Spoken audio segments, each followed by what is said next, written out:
avaliamos o primeiro passo, que é todo o dinheiro que entra, e agora vamos para o segundo passo, que é o mais difícil, mas que vamos fazer aqui em conjunto, que é as saídas de dinheiro. Primeiro você começa pelas saídas do presente. Lembra-se que eu lhe falei que para você fazer um planejamento precisa de encaixar dinheiro para o seu presente, para o seu passado, pagar aquilo que comprou no passado, possíveis dívidas, possíveis inadimplências e para o seu futuro, aquilo que você vai comprar no seu futuro, aquilo que você vai querer gastar no futuro, porque nós nos planejamos para gastar sim e não é para ter lá dinheiro acumulado na conta e para não sermos felizes. Então você vai se planejar para gastar no seu futuro. Bom, então, primeira coisa, nós vamos começar pelas despesas do presente, as despesas que são aquelas do dia a dia, que você sabe que tem que fazer para continuar na sua vida.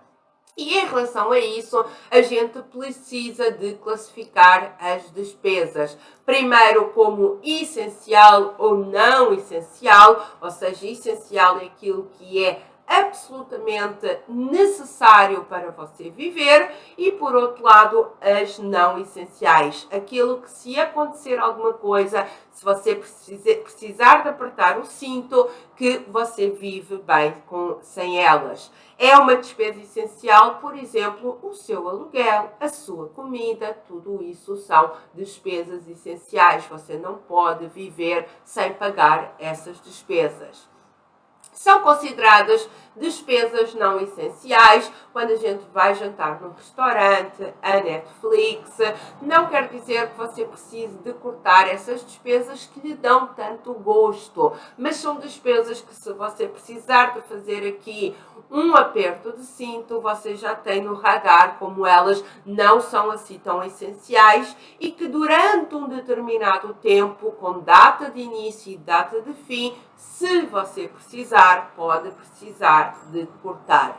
E dentro destas despesas essenciais e não essenciais, eu sempre identifico nos planejamentos dos meus alunos uma coisa que eu chamo de desperdícios. Anabela, e o que é isso de desperdícios? Desperdícios é quando você joga dinheiro em algo e não recebe nada em troca. É aquela academia que você está pagando, mas não está frequentando. São as taxas bancárias que você está pagando sem sentido nenhum, porque você consegue ter serviços similares ou serviços que lhe atendam às suas necessidades sem precisar de pagar taxas ao banco. São aquelas anuidades de cartão de crédito, tem um vasto leque de cartões de crédito que não precisa de pagar anuidade. Então, para mim, tudo isso são desperdícios. E esses desperdícios, tal como o próprio nome indica, podem ser eliminados agora mesmo, hoje mesmo, pois, tal como eu disse,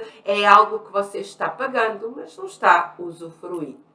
Depois, a outra classificação de despesas é quando as despesas são fixas ou variáveis. E aí as pessoas têm muita dificuldade em encaixar as variáveis no seu planejamento. As despesas fixas são aquelas, todo mês é este valor de aluguel, todo mês é este valor de colégio. Mas nas despesas variáveis depende do nosso consumo. É a comida do supermercado, é a conta da luz, e para essas a melhor forma de colocar no planejamento é uma média dos últimos 12 meses. Então sim, você precisa de saber quanto é que gastou para conseguir colocar esse valor na média. E aí, nos meses que você não gasta tanto, porque consumiu menos, vai-lhe sobrar um dinheirinho para aqueles meses que você sabe que vai gastar mais.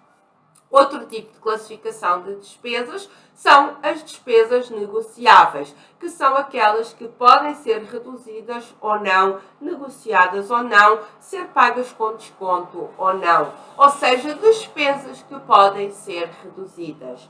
E se você pegar nas suas despesas e analisar bem, vai olhar com grande surpresa que a maioria delas, sim, podem ser pagas com desconto, podem ser reduzidas. Se você pagar a maioria dos impostos uma vez por ano, logo à vista, você vai pagar muito mais barato do que pagar em parcelas. E para isso, você no ano anterior precisa de se planejar para pagar mais barato. Se você tem aluguel, tem um vídeo aqui no canal em que eu explico como você pode negociar o aluguel com o proprietário do imóvel onde você vive.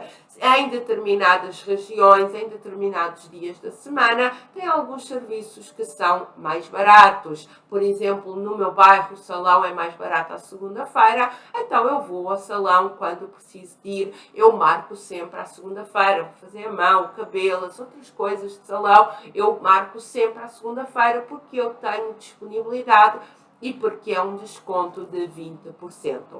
Então, olhe para as suas despesas e entenda o que pode ser negociado, o que pode ser mais barato, seja pela forma de pagamento, e para isso você só precisa de um planejamento, seja no dia da compra, da forma de pagamento, se é em dinheiro, se é em cartão, tudo isso você vai descobrir que a maioria das despesas, sim, podem ser pagas mais baratas. Bom, o segundo tipo de despesas, já falámos das despesas do presente, são as do passado, as dívidas. E para essa, nós precisamos de entender como é que nós vamos pagar essas dívidas. Estamos pagando juros, então há um senso de urgência, porque quanto mais depressa eu pagar as minhas dívidas, menos juros eu vou pagar, mais dinheiro eu vou economizar, mais dinheiro me vai sobrar no final do mês. Então, para isso, eu quero só referir os principais erros que as pessoas cometem com as dívidas. Primeiro é chegar lá e pagar tudo. Pagar tudo, inclusive todos aqueles juros absurdos que foi acumulando. Isso é uma forma errada, porque nós vamos pagar muitas vezes muito mais de juros do que devíamos essencialmente. Depois a seguir é pedir um empréstimo para juntar todas as dívidas e em vez de eu dever em vários lugares eu só devo um. Isso também é um erro porque as dívidas mais baratas vão ser pagas a um valor mais caro e acaba por envolver ainda mais juros, os juros dos juros, acaba por ficar tudo uma confusão. E o terceiro erro que eu vejo que virou agora aí uma modinha é não pagar nada. Bom, se as pessoas não pagam nada e existem despesas que são prioritárias, que são altamente impactantes, que são aquelas da casa, do condomínio, a pensão de alimentos, os impostos, essas despesas podem fazer, se não forem pagas, que você fique sem o bem ou que até levem mesmo à prisão. Então tem um vídeo aqui no canal que é o guia definitivo para pagar dívidas. Se você tiver algumas dessas despesas do passado aí atormentando a sua vida, vai lá dar uma olhada no vídeo porque eu fiz o passo a passo completo. Bom, e depois planejar também as despesas do futuro, que vão ser as suas compras, o seu carro, o celular que você vai precisar de trocar, os seus sonhos, as suas viagens e também não esquecer de aposentadoria. Não é possível um planejamento bem feito, precisa de encaixar as despesas do futuro, as compras que eu vou fazer, os sonhos que eu vou realizar e também a minha velhice.